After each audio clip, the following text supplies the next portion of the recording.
Cette année, on est une année en 5, donc il y a beaucoup d'anniversaires à Rétromobile pour les Peugeot. Il y a les 30 ans de la 205 T16 en championnat du monde des rallyes. Il y a les 40 ans de la 604.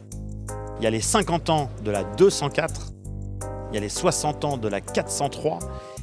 Et il y a les 80 ans de la 402. Donc ça fait pas mal de choses à fêter.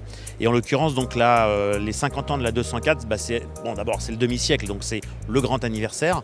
Et surtout la 204, c'est en fait tout simplement l'ancêtre de la gamme d'aujourd'hui, tout simplement.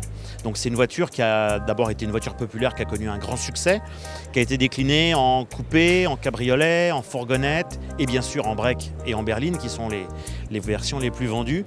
Et donc c'est une voiture qui a laissé une trace plutôt sympathique dans le souvenir populaire, et c'est une voiture qui a été faite à plus d'1 600 000 exemplaires, donc c'était pas du tout ridicule à cette époque-là, sachant qu'elle est sortie en 1965 et qu'elle a été produite pendant 11 ans jusqu'en 1976, donc c'est une carrière relativement longue.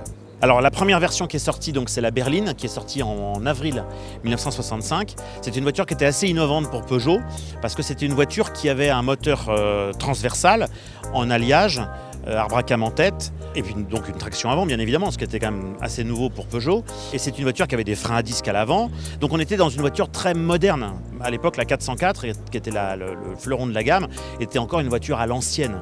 Et là on passe vraiment à l'ère moderne, à l'ère d'aujourd'hui en fait. C'est vrai qu'aujourd'hui toutes les voitures sont les héritières de la 204 dans la gamme Peugeot actuelle. L'avantage de cette voiture-là, c'est que c'est une voiture qui reste très modeste, donc on trouve aujourd'hui des berlines ou des breaks à des prix très très raisonnables. Ça démarre vraiment à des petits prix, à 1000, 2000, on a une très belle voiture. Ensuite, quand on veut un coupé ou un cabriolet, c'est forcément un peu plus cher parce qu'un peu plus rare et un peu plus recherché. Aujourd'hui, un beau coupé, c'est 4-5 000 €, parfois un peu plus, si ça se justifie. Et un cabriolet, un beau cabriolet, ça démarre à 5-6 000, et ça peut aller un peu plus haut, mais de toute manière, même un cabriolet très très beau, ça ne dépasse pas 10 000 € maximum.